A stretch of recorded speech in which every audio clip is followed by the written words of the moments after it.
बिस्मिल्लाहिर्रहमानिर्रहीम। बोलते कालम के साथ मैं आमिर रज़ा खान। और कभी कभी इंसान की अगर ख़बरें सच साबित हों तो उसको अंदर से खुशी होती है।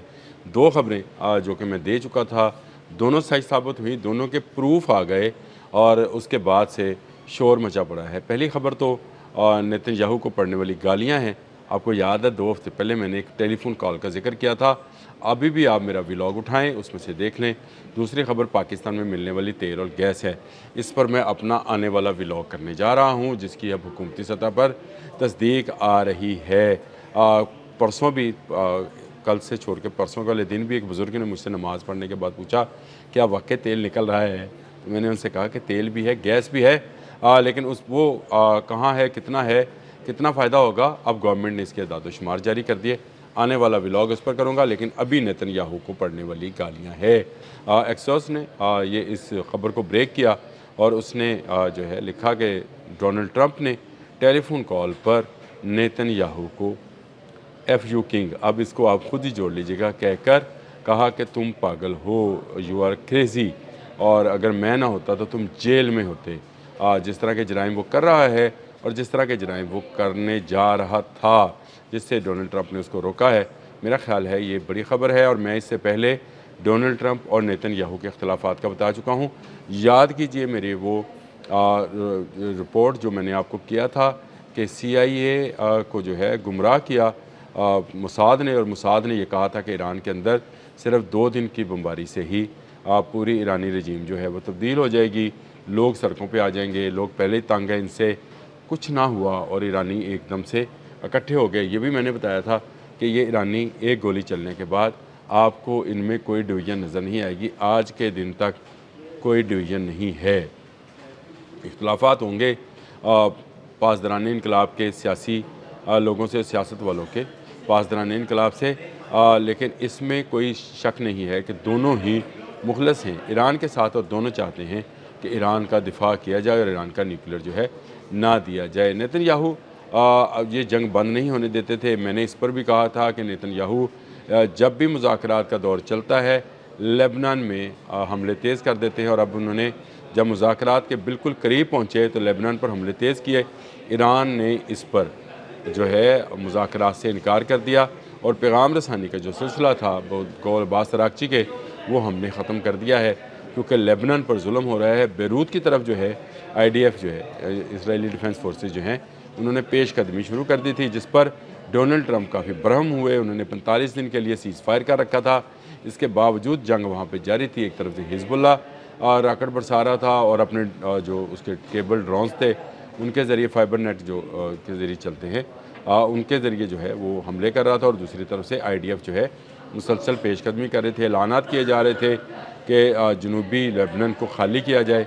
मुख्तलिफ़ शहरों पर कब्ज़े की बातें की जा रही थी। किले पर कल मैंने अल-शकीफ़ पर जो है कब्ज़े की भी बात की थी। उसके बाद डोनाल्ड ट्रंप ने हिजबुल्लाह से भी रब्ता किया और इनसे भी रब्ता किया और सीज़ फायर पर आमादा किया, लेकिन नेतन्याहू को खड़ी खड़ी सुना दी और उनसे कहा कि तुम पागल हो।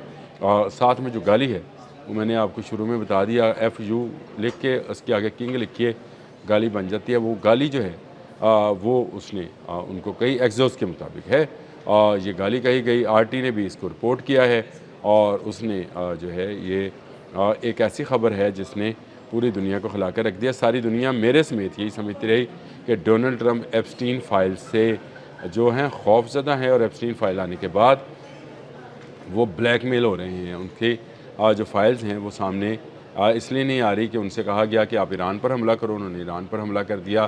फ़लाँ बेरी बेरा जो भेज दिया, मिडल ईस्ट के फ़लाँ कंट्री को दबाओ, उसने दबा दिया। फ़लाँ को धमकी लगाओ, धमकी लगा दी। इवन अमान तक को धमकी लगा दी। फंसता चला जा रहा है अमेरिका आहिस्ता आहिस्ता इस दलदल के अंदर।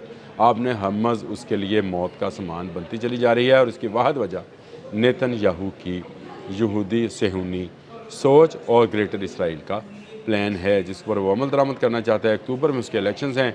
नेतन्याहू खुद तो डूबेगा, अब डोनाल्ड ट्रंप को भी ले डूबेगा। अब वो पॉइंट आ गया है जिस पर डोनाल्ड ट्रंप जो हैं इस पर बरहम हैं। इसको आप जिस तरह से मर्ज़ी देखें, लेकिन आने वाले चंद दिनों में मैं आपको एक और बड़ी ख़बर देने वाला हूँ कि एप्स्टीन फाइल्स की वो वीडियोज़ और वो रिकॉर्डिंग्स जो कि डोनाल्ड ट्रंप से वाबस्ता हैं बाहर आएंगी, मंजर आम पर लाई जाएंगी। डोनाल्ड ट्रंप अब इस ब्लैकमेलिंग में नहीं आएगा। ڈونلڈ ٹرمپ نے ایپسٹین فائل کے مقابلے میں ایلینز فائلز نکال دی ہیں۔ اس نے کہا CIA کے پاس ایلینز جو کہ صرف امریکن اور امریکن فوجیوں کے پاس آتے ہیں۔ کل میں نے اس پر بھی ولاگ کیا تھا، خلائی مخلوق جو ہیں سائنسدانوں کو اغوا کرنے لگے، کل چند گھنٹے پہلے ہی لگائی ہے۔ اس میں بھی میں نے سارا بیان کیا تھا کہ یہ سارا ڈرامہ صرف ایپسٹین فائل کو جو ہے پس پش ڈالنے کے لیے ہے، لیکن ڈونلڈ ٹرمپ پر اب ریپبلکنز کی جانب سے، یعنی اس کی اپنی جماعت کی جانب سے بھی کافی دباؤ ہے، جن کو آنے والا الیکشن جو نومبر دسمبر میں ہونا ہے اس میں ان کو شکست واضح نظر آ رہی ہے، نقصان پہ نقصان ہے، جو انفلیشن ریٹ ہے، جو مہنگائی ہے وہ بڑھ رہی ہے، پیٹرول کی قیمتیں وہاں بھی زیادہ ہو گئی، حاصل وصول کچھ نہیں ہوا، نہ ایران میں رجیم چینج ہوئی، نہ وہاں پر ایٹمی مواد جو ہے یورینیم، افزودہ یورینیم جو ہے وہ ابھی تک حاصل ہوا ہے، اور نہ ایران نے جو ہے وہ پسپائی اختیار کی ہے۔ ایران ہر حملے کے جواب میں ایک بڑا حملہ جو ہے کرتا چلا جا رہا ہے، نئے ہتھیار انٹروڈیوس کروا رہا ہے۔ کل میں نے رجب 27 کا بھی ذکر کیا تھا، اور اس سے پہلے میں فتح 1 پر بھی ایک پورا ولاگ کر چکا ہوں جس میں نے ساری چیزوں کو بتایا تھا۔ تو امریکہ کے لیے اس ساری گیم پلان کے اندر جو کہ نیتن یاہو کا بنایا ہوا تھا، شکست ہی شکست ہے۔ اور میں جب بھی کہتا ہوں کہ میں دیوار پہ لکھی نظر آتی ہے، لوگ پوچھتے تھے دیوار پہ لکھی، تو میں آپ سے یہ کہتا تھا یہ شکست ہے۔ اور اسی فرسٹریشن میں ڈونلڈ ٹرمپ نے جس کے ہاتھ کی کٹ پتلی بنا ہوا تھا، یعنی نیتن یاہو کے ہاتھ کی کٹ پتلی، اسی کو جو ہے اب للکار دیا ہے۔ اب جو ہے اسرائیل جو ہے اس کی وہ طاقت نہیں رہے گی، کیونکہ امریکہ اس سے پیچھے ہٹنا چاہ رہا ہے، امریکہ اس جنگ کو ختم کرنا چاہ رہا ہے، مذاکرات کرنا چاہ رہا ہے۔ امریکہ میں فٹ بال ورلڈ کپ ہونے جا رہا ہے، وہ چاہتا ہے کہ اس سے پہلے یہ معاملہ حل ہو اور وہ باعزت واپس آئے، فٹ بال کے میچز کو جو ہے پبلک انجوائے کرے، اور لوگوں میں یہ تاثر جائے کہ ڈونلڈ ٹرمپ نے امن قائم کر دیا ہے۔ یہ تاثر صرف بنانے کے لیے اور ریپبلکنز کی کھوئی ساکھ کو بحال کرنے کے لیے، امریکہ کے سپر پاور ہونے کی ساکھ کو بحال کرنے کے لیے ڈونلڈ ٹرمپ اس جنگ سے بھاگ رہے ہیں، جس کے لیے ایرانی اس کو للکار رہے ہیں۔ اس جنگ میں ان کو کیونکہ نیتن یاہو نے پھنسایا تھا، اور نیتن یاہو نے ایک اور چال چلی ہوئی ہے، اور وہ لیبنان ہے، کیونکہ اس کو پتہ ہے کہ جب تک لیبنان میں بمباری اور گولہ باری اور وہاں کے لوگوں کو شہید کیا جاتا رہے گا، ایران مذاکرات کی ٹیبل پر نہیں آئے گا۔ جیسے ہی مذاکرات بالکل آخری نہج پر پہنچتے ہیں، وہ لیبنان پر چڑھائی کر دیتا ہے، گولہ باری کرتا ہے، بلڈنگز کو گرا دیتا ہے، اور اس کے بعد وہ جو ہے مذاکرات تعطل کا شکار ہو جاتے ہیں، جیسے اب پھر ہو گئے۔ جب انہوں نے اعلان کیا کہ بیروت پر قبضہ کیا جائے گا IDF نے، تو مذاکرات کو روک دیا گیا ایرانیوں کی طرف سے، جو پیغام رسانی کا سلسلہ تھا اس کو ختم کر دیا گیا، اور یوں وہ جنگ جو امریکہ نے مسلط کی تھی ایران پر، لیکن اب اس پر مسلط ہوتی نظر آتی ہے، اس کی فرسٹریشن میں نیتن یاہو کو گالیاں پڑی ہیں۔ آنے والے دنوں میں جوتیاں بھی پڑیں گی، مار بھی پڑے گی، کیونکہ نیتن یاہو جو ہے وہ آپے سے باہر ہوتا چلا جا رہا تھا۔ وہ سمجھ رہا تھا کہ امریکہ اس کے ساتھ ہے تو وہ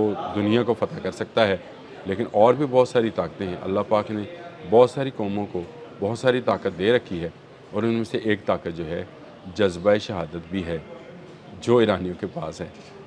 جس کے پاس یہ جذبہ ہو اس کو کوئی شکست نہیں دے سکتا ہے۔ اب تک کے لیے اتنا ہی۔ اللہ حافظ۔